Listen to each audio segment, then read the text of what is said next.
Welcome to the All People podcast, where we talk all people all the time. I'm your host, Elisa Southall. My goal is to improve candidate and employee experiences as well as company cultures throughout U.S. employers. We do this by leading with empathy, diversity, inclusion, equality, teamwork, and transparency. Come on this journey with me. And now, a word from our sponsors. Are you looking for an out-of-the-box solution for hiring talent? Look no further than the secret formula of hiring talent. ... It's not so secret. My ebook. I publish this through Book Boon Learning, and this ebook covers a variety of topics, all in the hiring space. I've worked with many hiring managers who all say, what is the secret formula of hiring talent? Well, I'm here to walk you through the hiring process, investing in your community, eliminating antiquated hiring practices, being the leader in pay, leveraging your resources, and success being only a few changes away. I think that if you are anybody who is looking to hire talent right now, maybe struggling to hire talent, this could be a really good resource for you. Let's change the game of hiring talent. Get rid of those old antiquated ways that we interview and go through the hiring process. And let's make it fresh and invigorating to get new talent and to get them in a more creative way. Go out today and purchase The Secret Formula of Hiring Talent. It's Not So Secret by Elisa Southall. That's me. It's only $8.99 on Book Boon Learning. I hope you guys enjoy the read. Let me know what you think. Drop a review or two on either the Book Boon Learning page or on my website. Let me know what you think of the ebook. Thank y'all. Bye. Thank you for listening to a word from our sponsors. And now, back to your episode of All People Podcast. We hope you enjoy. Hey everyone, and welcome back to another episode of All People Podcast, where we talk all people all the time. I am your host, Elisa Southall, and I have the great privilege today of being with Caitlin Drago. Caitlin, introduce yourself. Hi, as Elisa said, my name is Caitlin Drago. My pronouns are she, her, and I'm both a certified leadership coach as well as a trained actor. And so I kind of pull from both worlds, and I work with leaders and teams to help them with communication and collaboration and teamwork. And I use improv as a platform for interactive learning. So those people that may not know me know that I love improv, may not know that I love improv. I've taken improv myself for years. I know the benefits that improv can bring, but share with us why you feel that that's a useful tool for leadership training and things like that. Why is improv useful in the business world? That is a loaded question. Let me try to keep it as brief as I can.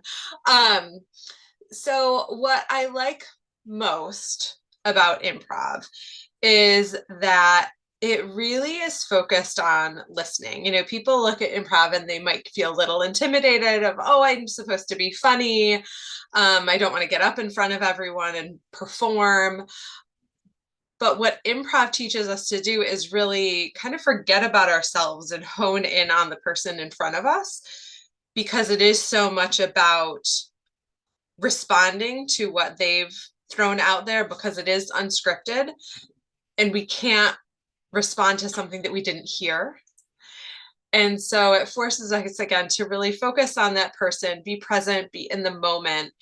And because improv isn't, there's no person in charge, it really evens that playing field so that each person is contributing and we're building something together that neither of us would have brought about on our own. And I'll leave it there for now, because I literally just wrote a whole book about it. And we're going to talk about your book, so don't worry about that. All right. But one of the things that I'll share is, like, even before I took improv, I was getting annoyed with the monotony of, like, you go into the break room, right? You see somebody, you're getting coffee and you're like, hi, how are you? Good. How are you? Right. We're just like rolling through the motions. Nobody's really putting in the extra effort. And so I started changing it up in the lunchroom, and people would come in and they'd be like, hi, how are you? And I'm like, great, what's your favorite color? And they're like, I'm sorry, what? Like, but they were taken out of the moment because it was an unexpected question. They couldn't just give their Or were they pulled into the moment because it right. was an unexpected question? And they're pulled into the moment and they're like, whoa, I have to answer other than fine. Like that's, so they had to think about their response. And so I started doing that every day where I would ask them something about themselves. Mm-hmm. And so to your point, like we can play fun games like that are appropriate in the workplace to learn more about each other, but not get those sort of arbitrary answers that we're all used to. Mm-hmm.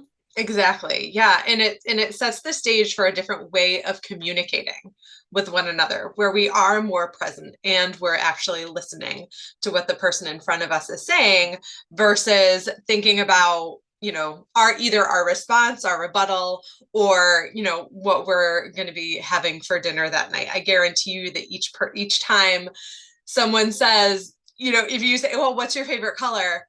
They're thinking about what their favorite color is instead of, well, how am I, what's my, yeah, I'll leave it there. So how do leaders respond to this, right? Because a lot of this you probably do with leaders, even regular teams. How do people respond to this? I know you said sometimes people can be apprehensive, but what is like sort of the beginning feeling and the ending feeling? So at the beginning, it is a lot of apprehension. Seldom do I walk in a room and share, we're going to be doing some improv, and everyone's like, oh, great, I'm so excited to be here. And so, we call that out. We call out the fact that this feels uncomfortable. It feels a little scary. And so what I do as a facilitator and a coach is I put those parameters in place right away. I'm not going to ask anyone to come up and perform in front of everybody else. Everything's going to be done in small groups or in pairs. It's not about being funny. There are rules. It's not just a complete free-for-all. And once people feel safe, and we've established that, psychological safety, I'm going to take care of you. It's okay to mess up in here. There's no, right or wrong. There's no like, I'm good at improv because of this, I'm bad at improv because of that. Once everyone is kind of calmed down, we do, like simple warm-ups just to get people laughing and also starting to see like some of those improv rules in action. And that just generally also helps to kind of grease those wheels of being able to move out of that fight or flight, I'm scared, I don't want to do this, into that more creative, calm part of our brain where we can actually take information and learn something new. And what I love the most is, you ask what's the feeling in the beginning and what's the feeling at the end.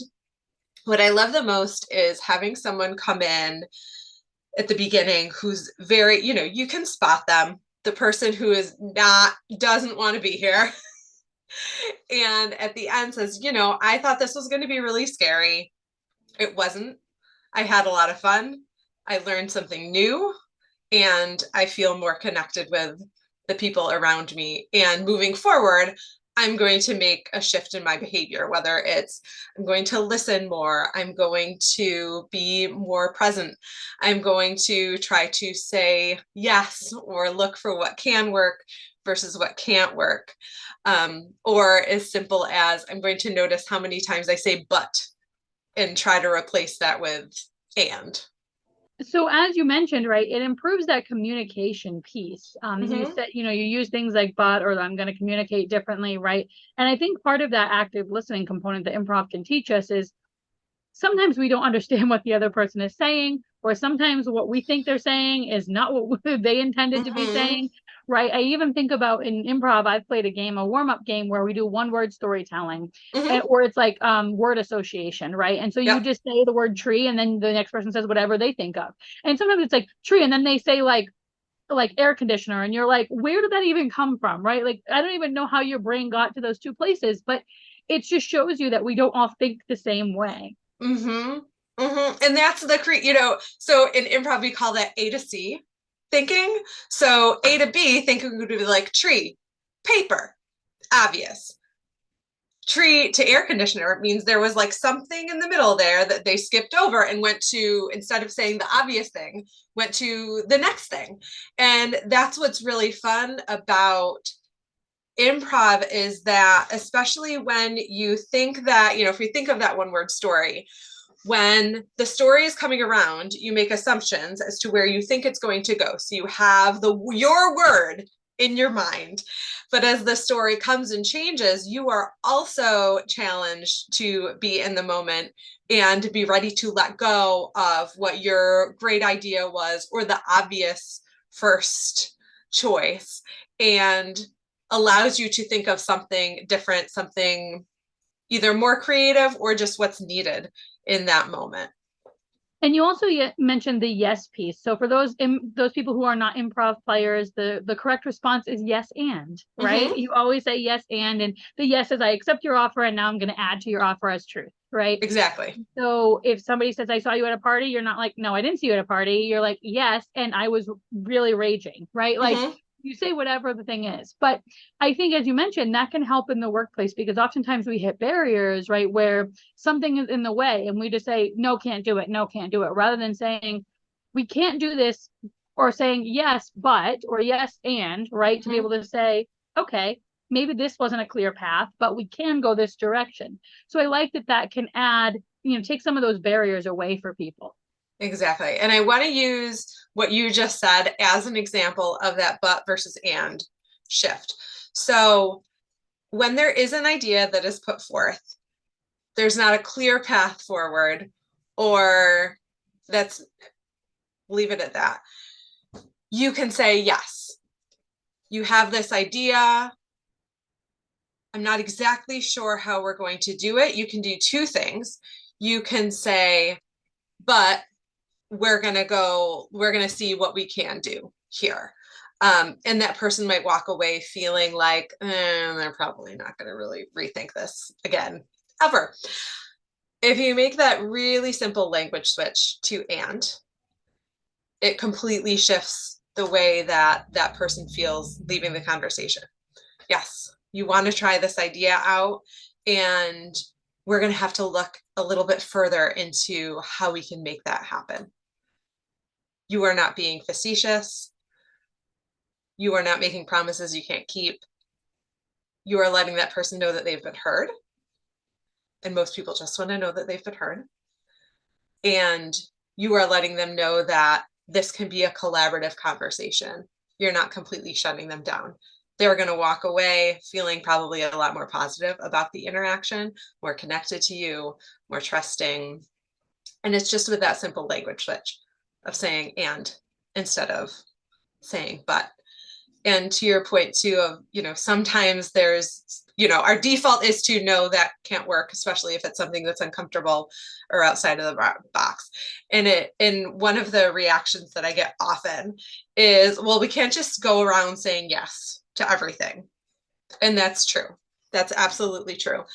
What we can do is be present and listen to the other person. Again, let them know that they have been heard, and at least start that conversation from a place of this can be collaborative, and I can make the choice to take that idea that my initial reaction was to like, no, thank you, and look for the small piece of it that can work or that I can agree with, and build on to that. And that can look like, what I like about that idea is this, and then move on from there. I even think, collaborating with that person to say, yes, I would like to do this, and I'm going to need your support in helping us understand how we can make this happen, right? Not giving them the task, so that they feel like they have more burden, but helping them to involve them in the process and say, yes, we want to do this, but we need your help to understand how it's going to work effectively. Exactly. And as you continue to let that be the expectation, people are going to continue to come to you with their great ideas, instead of feeling like, oh, well, every time I go to this person, they say no. And so I'm just going to stop talking and I'm going to go, quiet quit. They stay engaged. They want to bring their ideas. They want to bring their full selves and their full breadth of experience and passions and skills to the table so that everyone can benefit from that. Excellent. And so I love that. And I even think there could be some ways that it could be beneficial in the performance review process, right?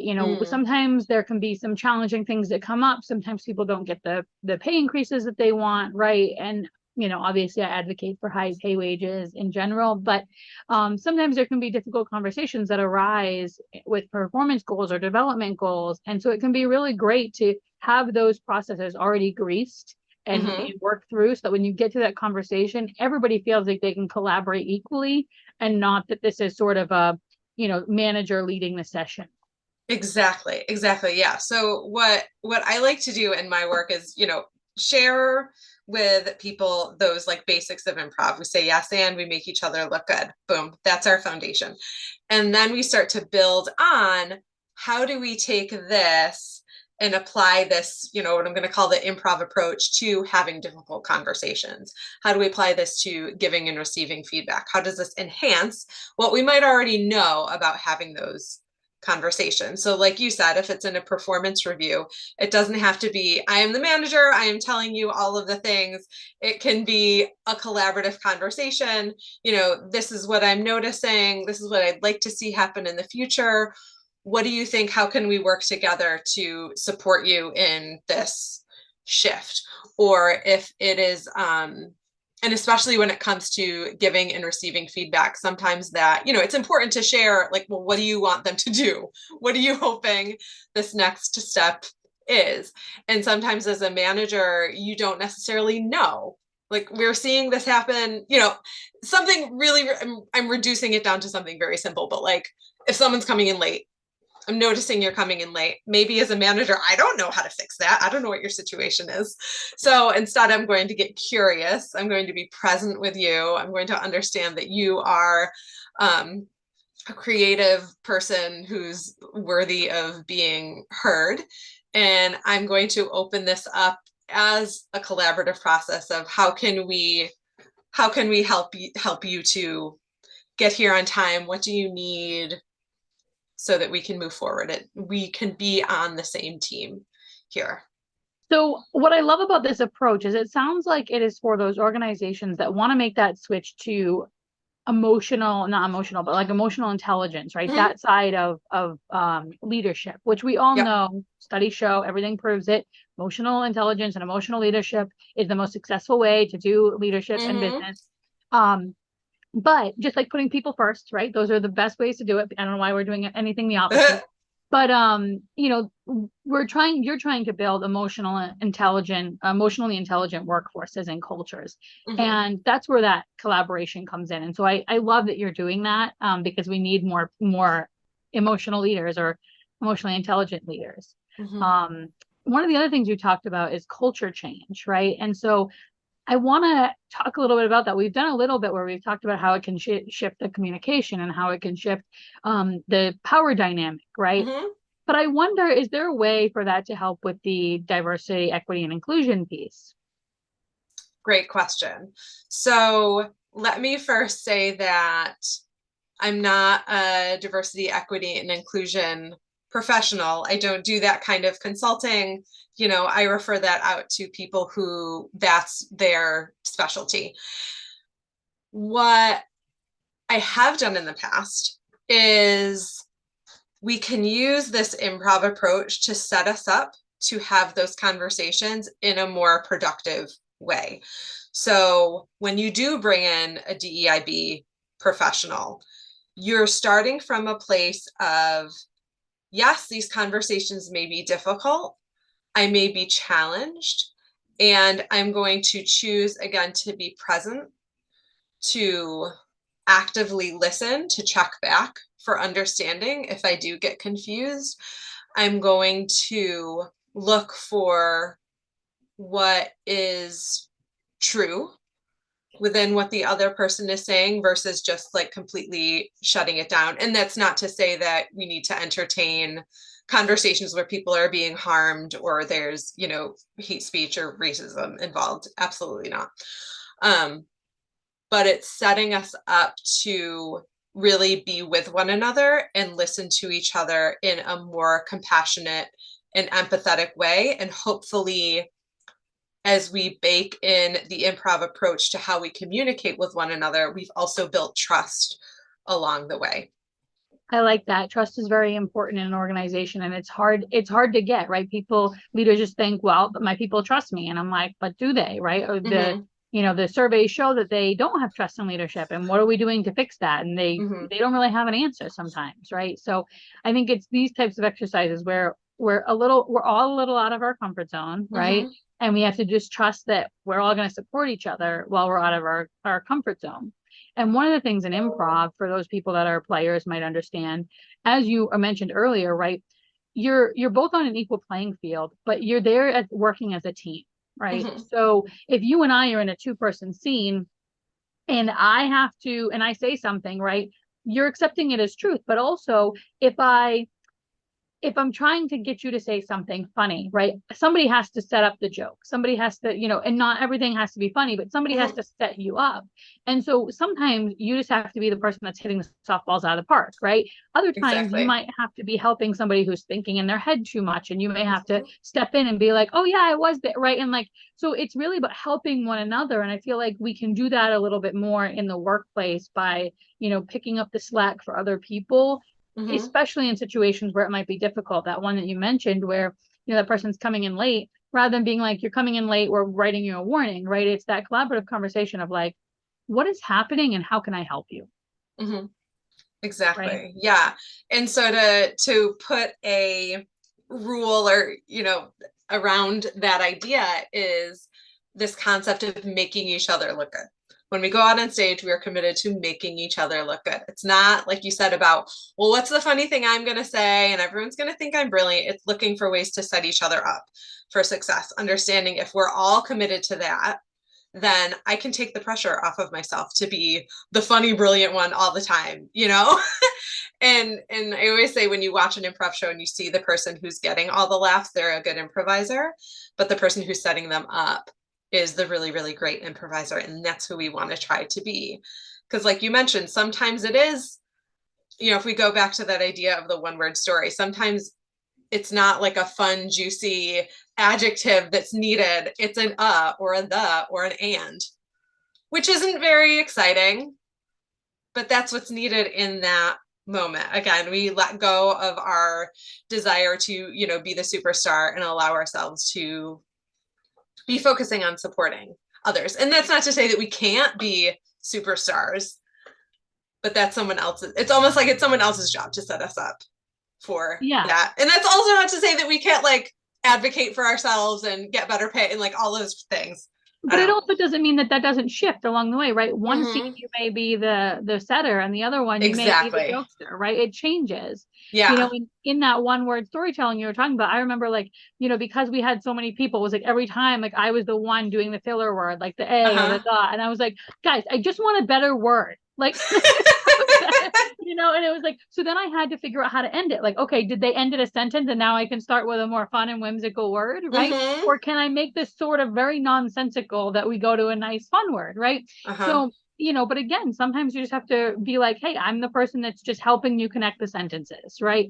And accepting that sometimes it's about compromise, right? Not every time am I going to be the one that is setting up the joke. There's going to be a flip somewhere along the way. And the same thing is true in work. There's compromise. You're going to have to win some and lose some and figure out which ones you're willing to sort of, be on the hill for. Exactly.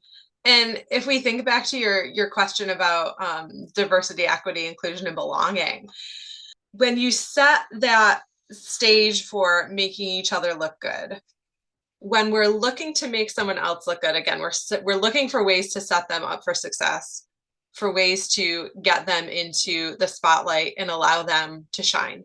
And we can't do that unless we allow them to bring their whole self to the workplace. And that doesn't just mean the tasks that come along with the job they were hired to do. That means their whole, life experience, again, their passions, their talents.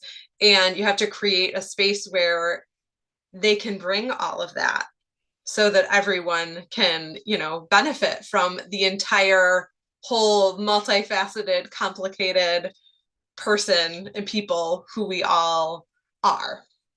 And now, a word from our sponsors. Diversity, empathy, equality, inclusion, teamwork, and transparency. Those are words that mean something to me, and I hope they mean something to you. Those are 6 values that a people partner lives by every single day. Those are 6 values that I live by every single day, not only as the CEO of a people partner, but in general.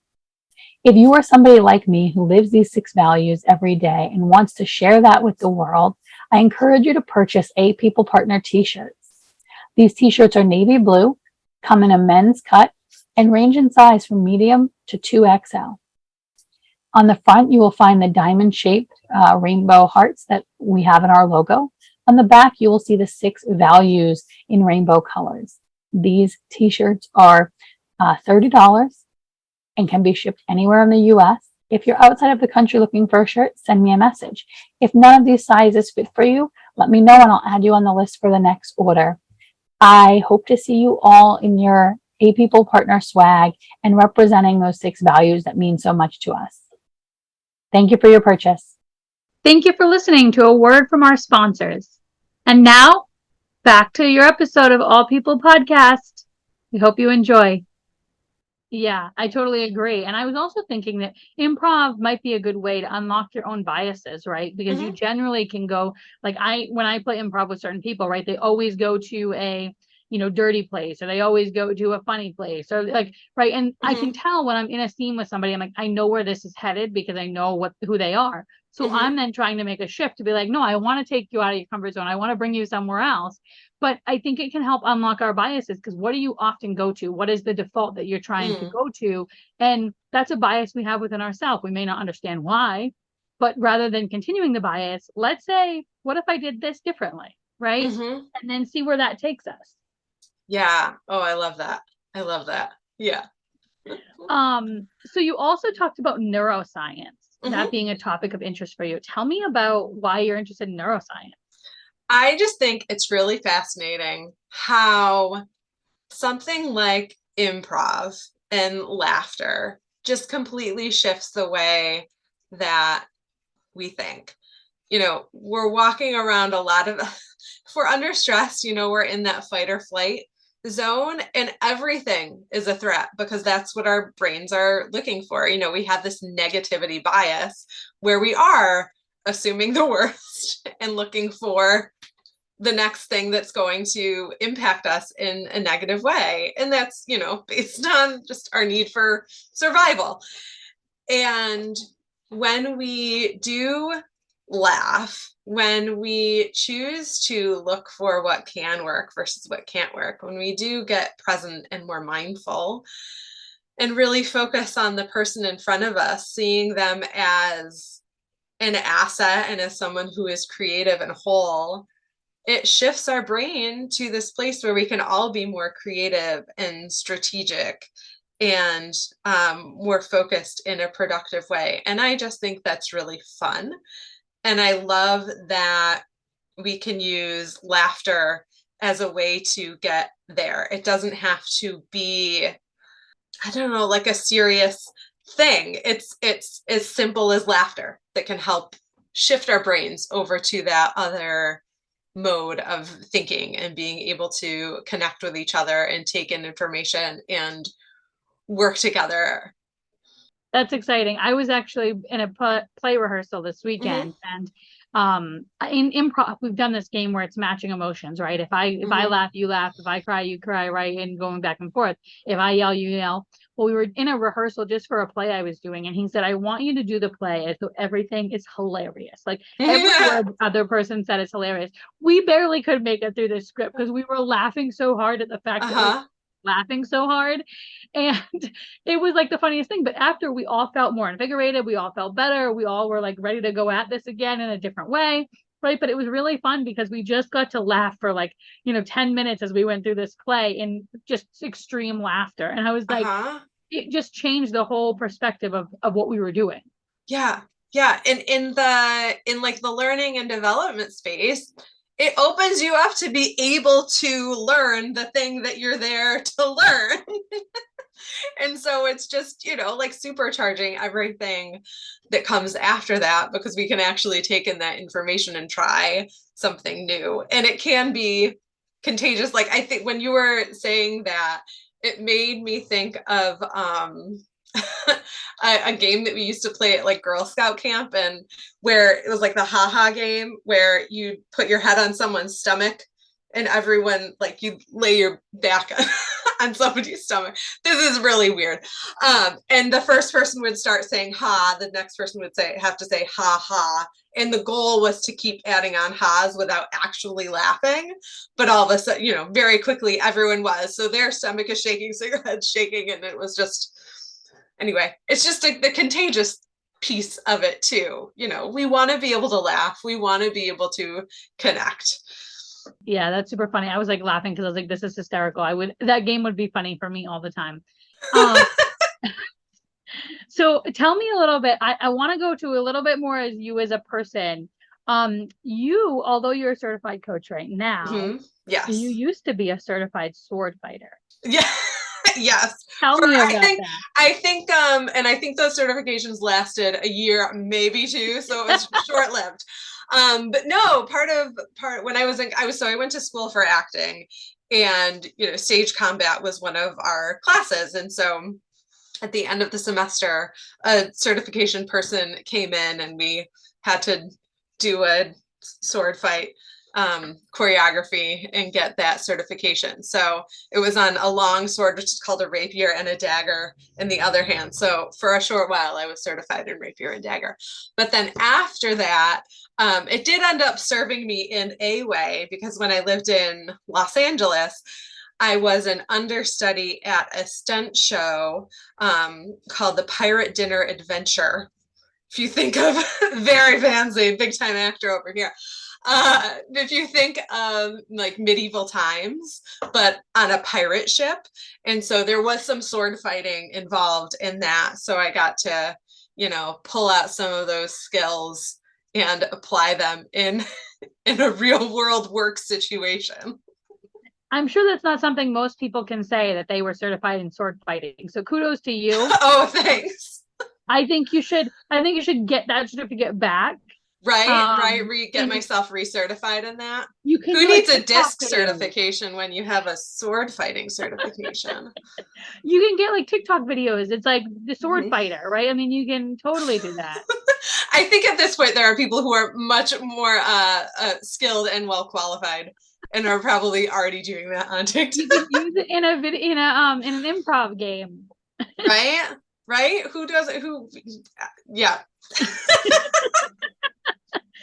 Oh, awesome. So you mentioned it earlier, but you have a book that is coming out that you've written.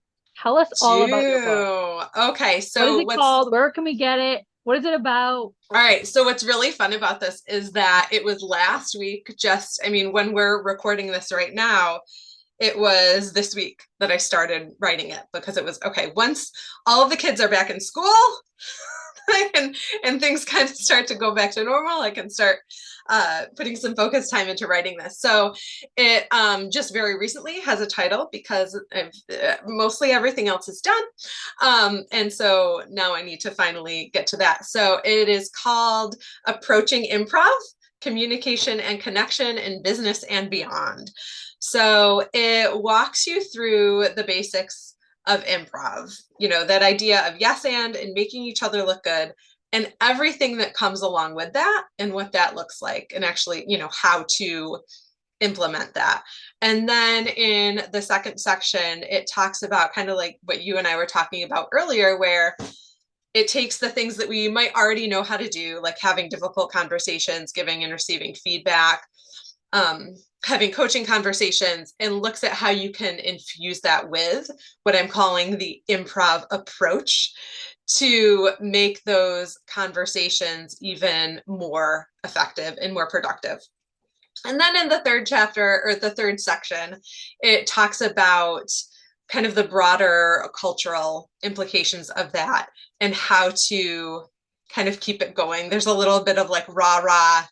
It might be challenging and you can do it towards the end as well. And in terms of when it's coming out, so right before this, I sent a note to my editor who's just finishing like the final copyrights or the final copy edits on the very, last section. I'm like, when am I going to have this? So I can finally set a launch date. But some of it's already at the formatter and at my graphic designer's working on cover art right now.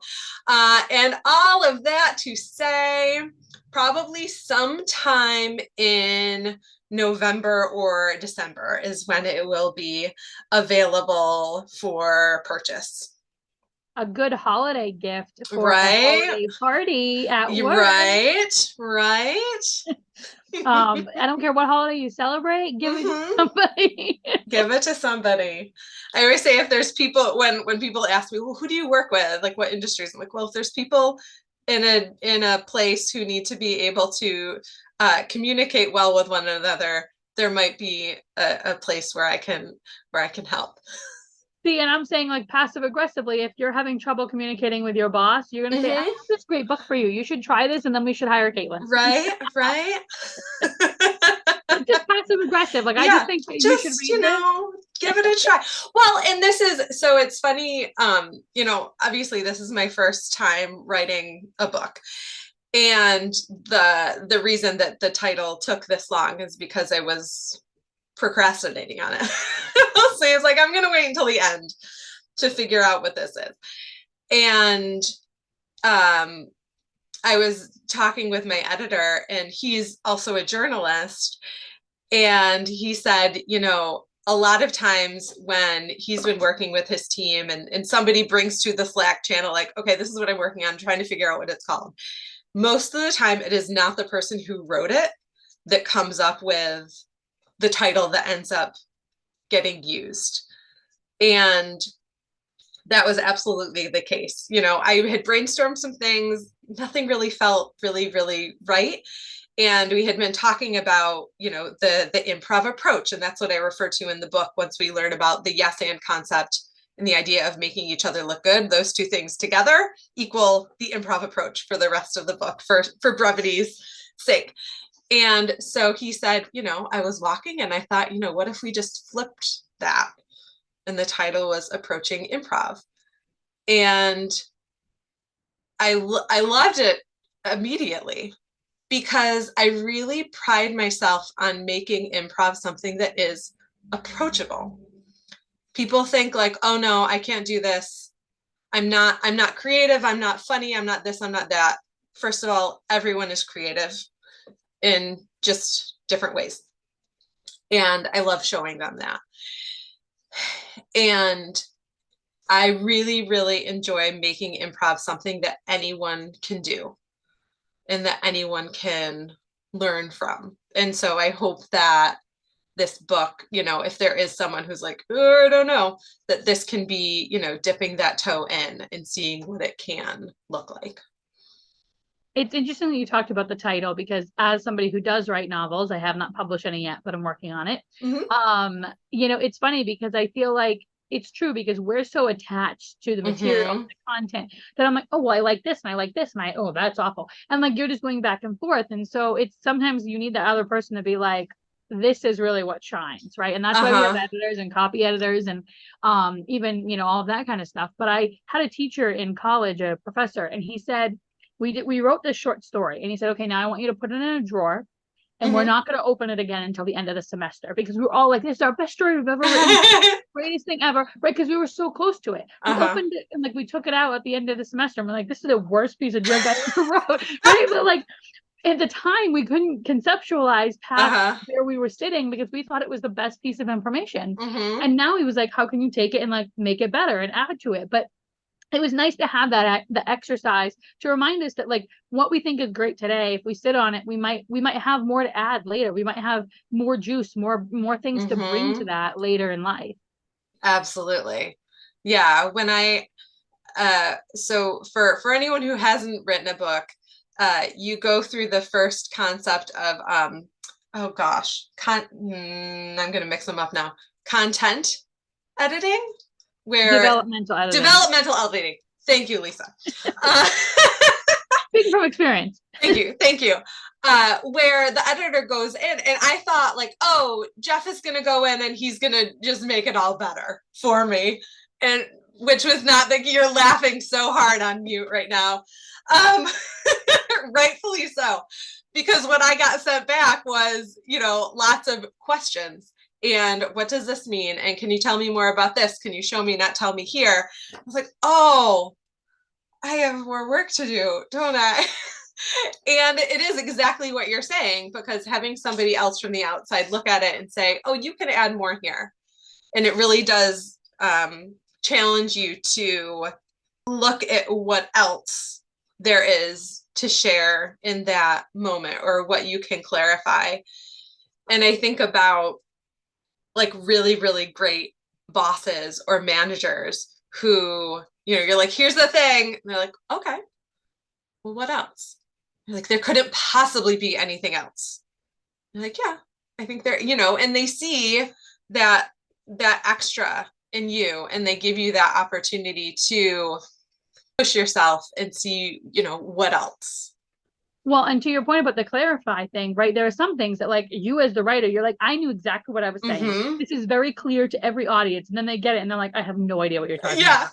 And you're like, no, but it was clear in my brain. Like, but to other people, you had some context that they didn't have, right? Mm-hmm. Or even similarly, like, you get those questions as to like, why is this in here? And I had that because I recently did a developmental edit, and like she took this phrase and she was like, why is this even important? And I was like, well, it's important to me. Like, it wasn't important for the story or the context of the character or anything. I was like, I just liked it, right? So it's like, then you have to also detach from the material that you've now fallen in love with, and you're like, okay, maybe this doesn't hold weight like I thought it held, and now I have to part with it and be willing to let it go into the abyss. Exactly. And that's very much an improv thing too. Like when two people walk out on stage and a suggestion has been thrown out from the audience, each person has an idea, hopefully, and whoever speaks first, like that's what you're going with. So the other person has to be willing to part with that fantastic idea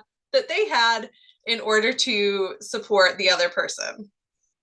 And you said earlier, improv is for everyone, right? And I love that, because I've done improv with doctors, I've done them with sales professionals, I've done them with admin assistants. I mean, I've done them with like every type of person you can imagine, right, that came there for different reasons, came there because they wanted to improve their ability to be in the present. They wanted to take their very, methodical, straightforward brain and make it a little bit more like creative and whimsical. Right. And so they all came for different reasons, but none of us did the same thing. None of us were, it wasn't like we're all in the arts, right? This was for some of us, it might have been our first time even stepping on a stage. Right. And so that was really neat to have that perspective of like, everybody's here for a different reason and we all do different things, but we come together to do this one thing once a week. I love that. When I work with teams too, I so encourage them to bring in people from different teams to do this together, because it is that opportunity to, one, learn something new together. We laugh together, we learn together, and that's going to forge connections. And through that, they start to see each other more as people versus like, oh, this other team that, maybe before we were working in silos. So maybe there's some like us versus them mentality. And this gives them that opportunity to learn something new together, to have fun with one another, to connect. And, maybe later when they get an email from them, it's like, oh, I know them.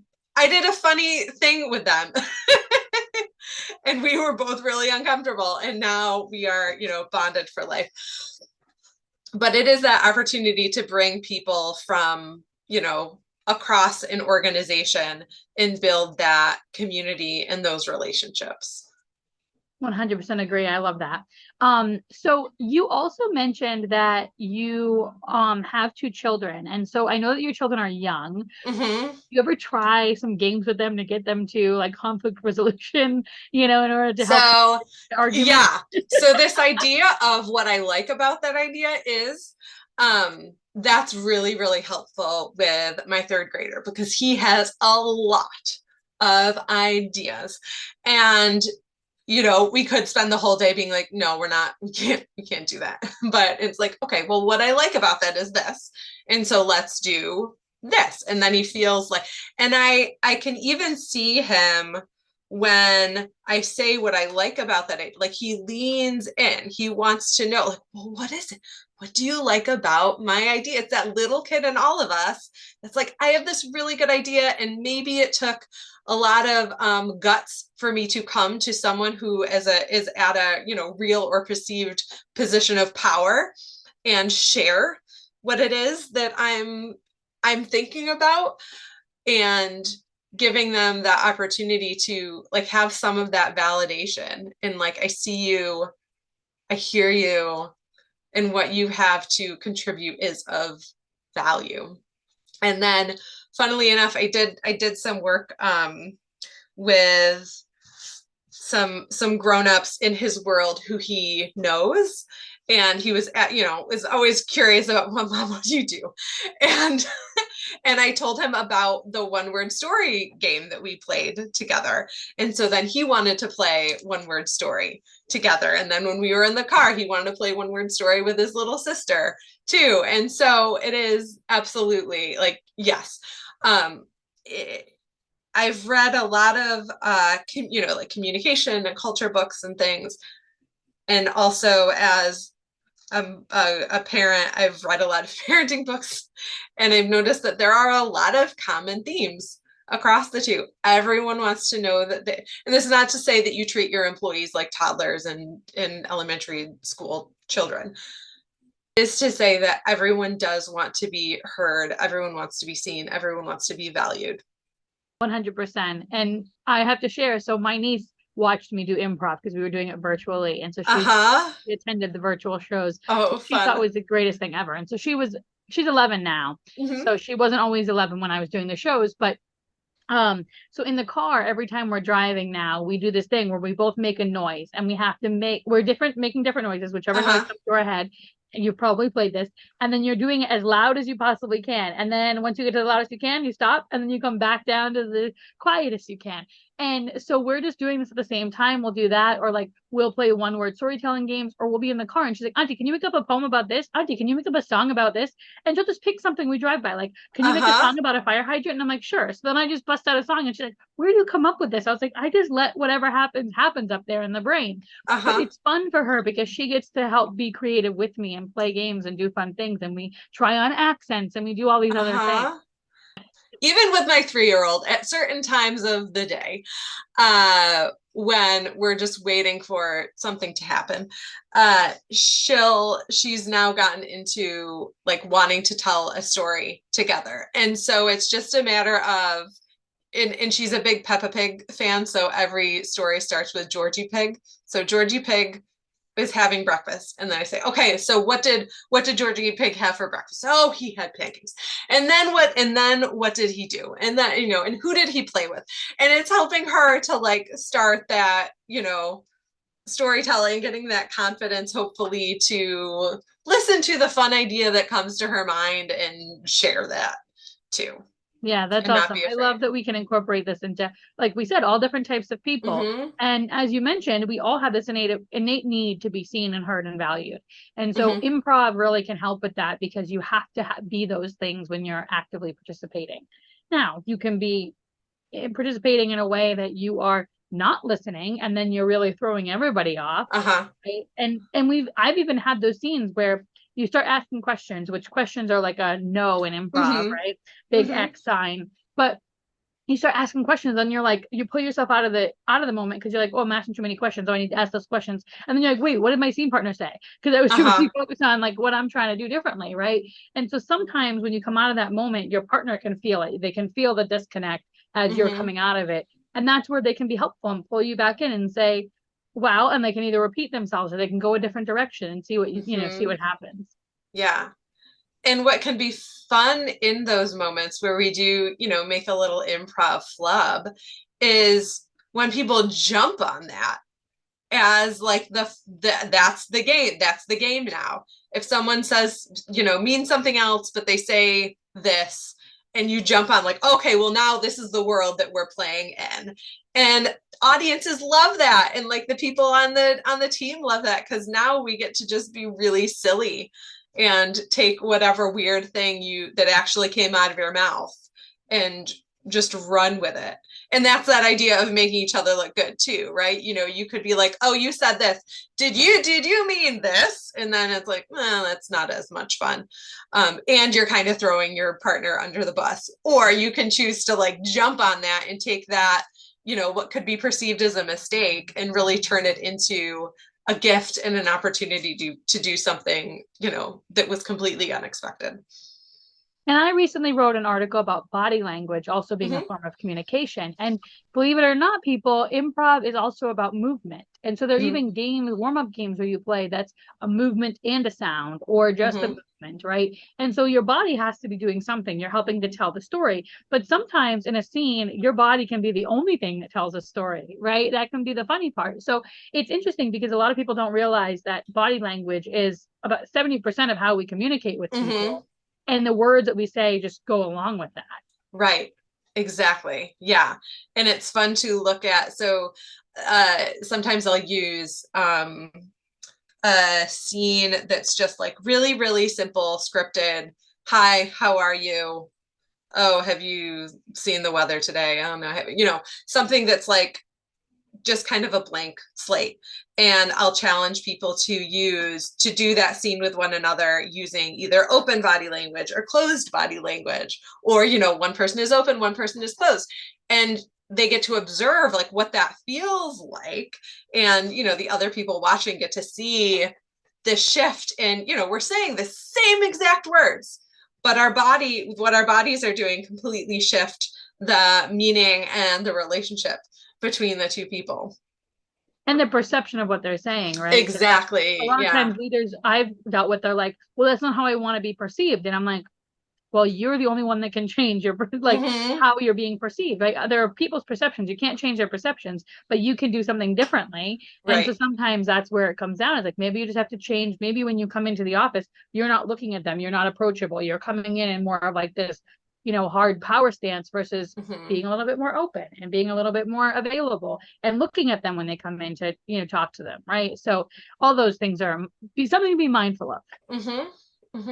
So you had a favorite quote. Everybody knows I love quotes. I loved your quote. It was treat others as if they are poets, geniuses, artists, and they will be.